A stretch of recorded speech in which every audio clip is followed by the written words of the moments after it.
I didn't have anywhere to go. So I went back home. And my dad took me out into the garden and he basically said, I'm taking you out here because I don't want your siblings to overhear, but you're absolutely disgusting. You're this, you're that, and just a barrage of abuse. And at the end, he said, the only way I will agree for you to stay in this house is if you agree to be exorcised, as in get the demons exorcised out of you. And unfortunately, given that I had nowhere to go, I accepted. So, in order to have a roof over my head, I agreed to the exorcisms. And that's why I wanted to have this conversation. It's so important because here you are, British born, attending a secular school. You know that you are gay, yet the power of the indoctrinations of hell is so strong that it still leads you to consider the unthinkable. And this is still going on within mosques in the UK. So thank God Unfortunately, it is. yeah. So thank God you make the decision, I'm not going to become a martyr. You're 17. When is the tipping point? When is the moment that you decide to break free? That that's an interesting question because I began to have several doubts about what I'd been taught regarding my religious faith or my form of Islam. And I saw a number of issues. I saw the hypocrisy amongst the other Islamists when they would say the most horrible things about Christianity or Judaism or Hinduism. Yet, if anyone criticized Islam and they genuinely had a genuine criticism, right, not coming from a position of bigotry, but an actual kind of disagreement that made sense, we would they would kind of scream Islamophobic or racist and they would shut it down. Yet they were doing the very same thing, but to other religions.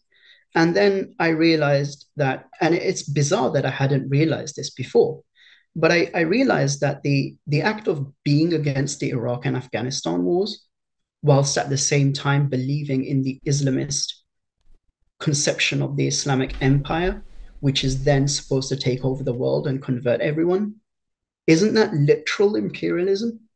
That's Islamic imperialism or Islamist imperialism. Yet we were very much like, oh, it's colonialism if you invade another country for whatever reason. So I saw that contradiction too. And then there were other things about my beliefs. For instance, the stoning people to death, which is essentially torturing someone to death. The acceptance of slavery and even the concept of sexual slavery. These things really did not sit right with me. And I pushed these doubts to the back of my mind for about 4 or 5 years. And I was in this bizarre kind of purgatory state where I wasn't sure if my beliefs were correct, but at the same time, I was pretty sure I was going to burn in hell for questioning it.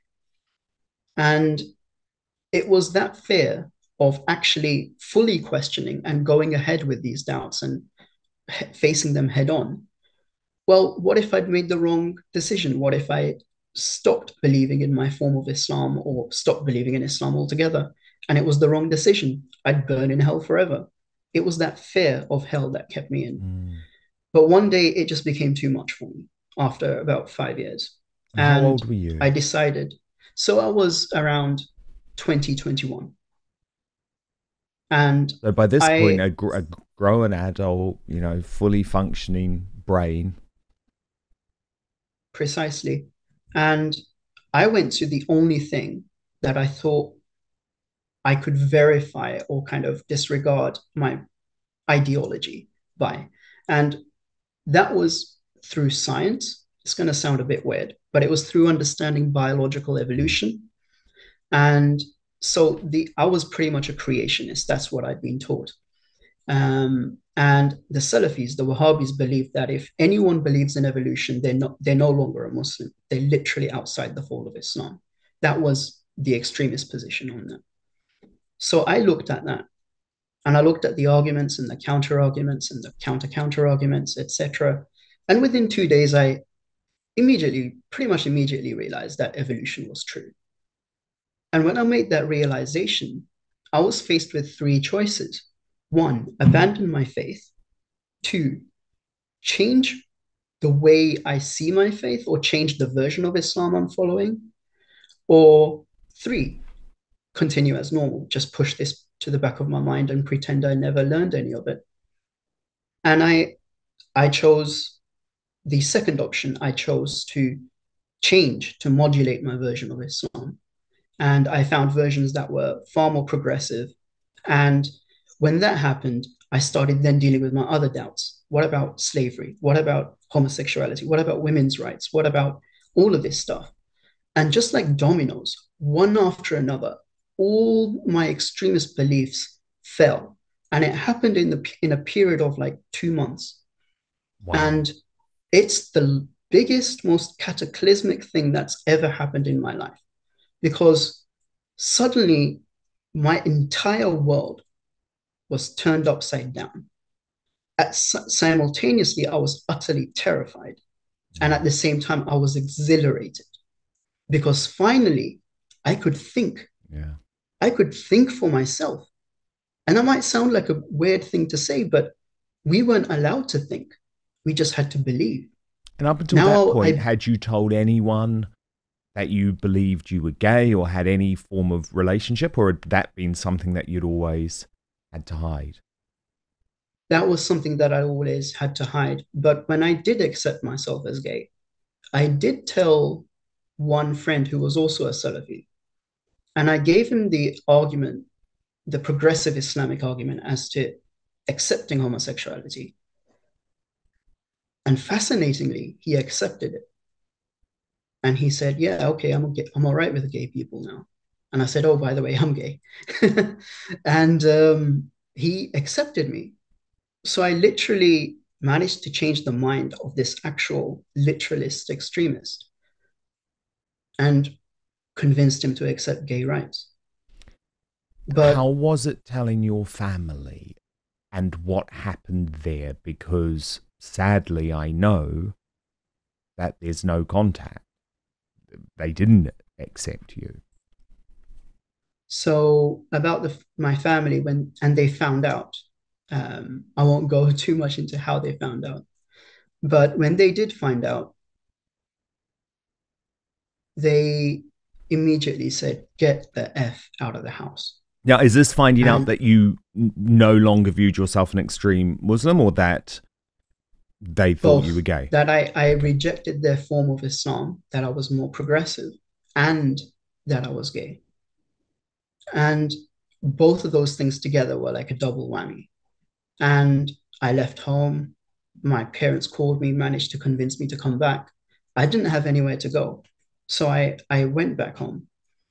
And my dad took me out into the garden and he basically said, I'm taking you out here because I don't want your siblings to overhear, but you're absolutely disgusting. You're this, you're that, and just a barrage of abuse. And at the end, he said, the only way I will agree for you to stay in this house is if you agree to be exorcised, as in get the demons exorcised out of you.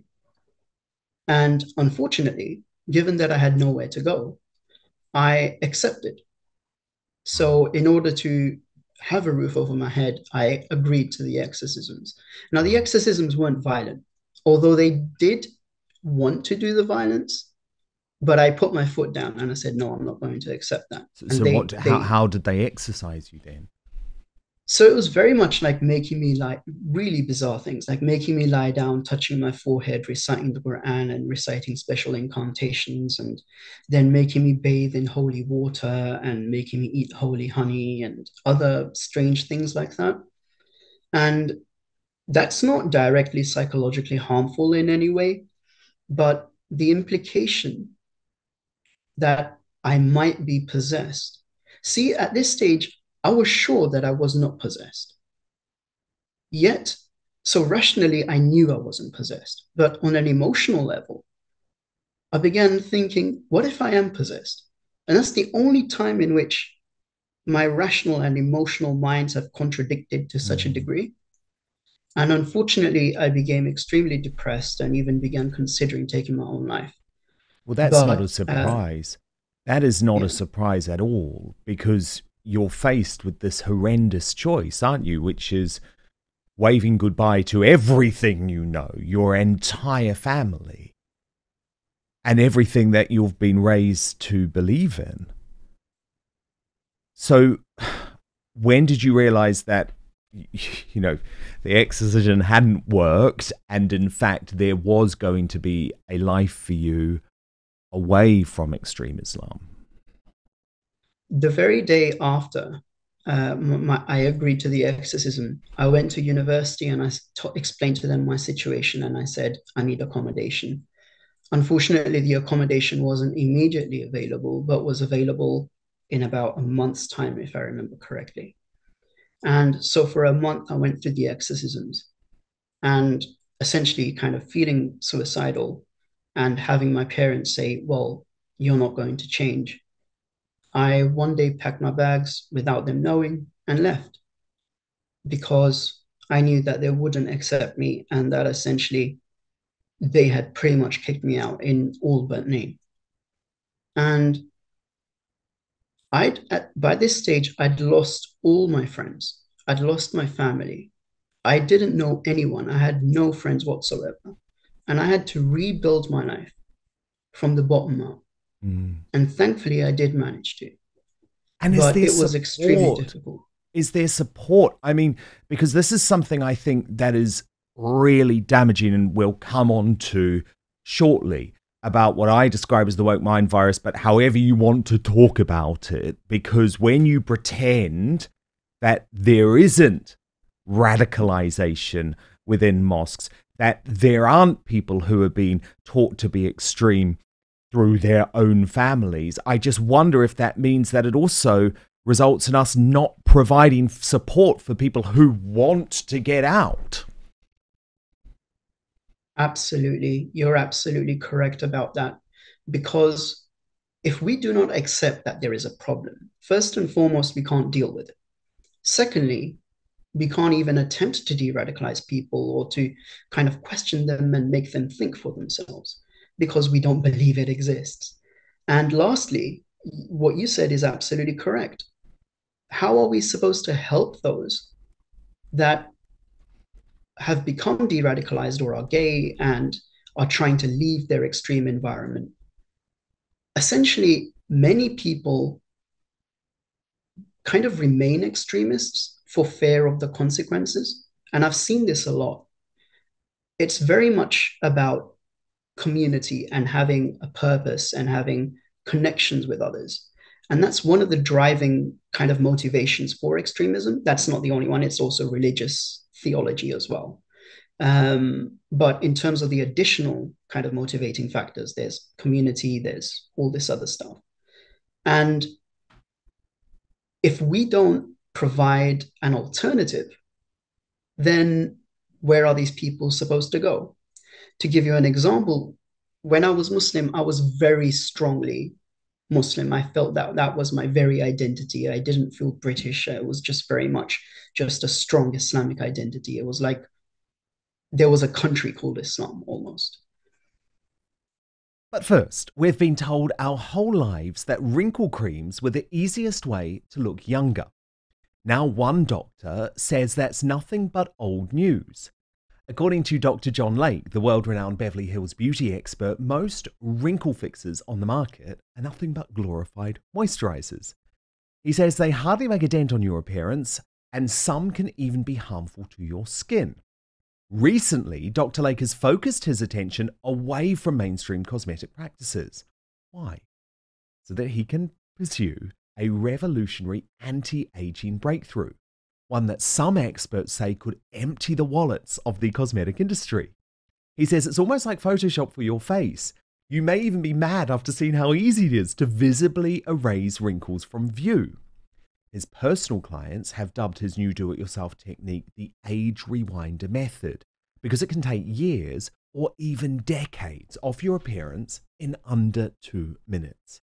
So in light of this amazing breakthrough, Dr. Lake has released a step-by-step video to the public, free and uninterrupted, where he outlines exactly how to use this simple solution from home.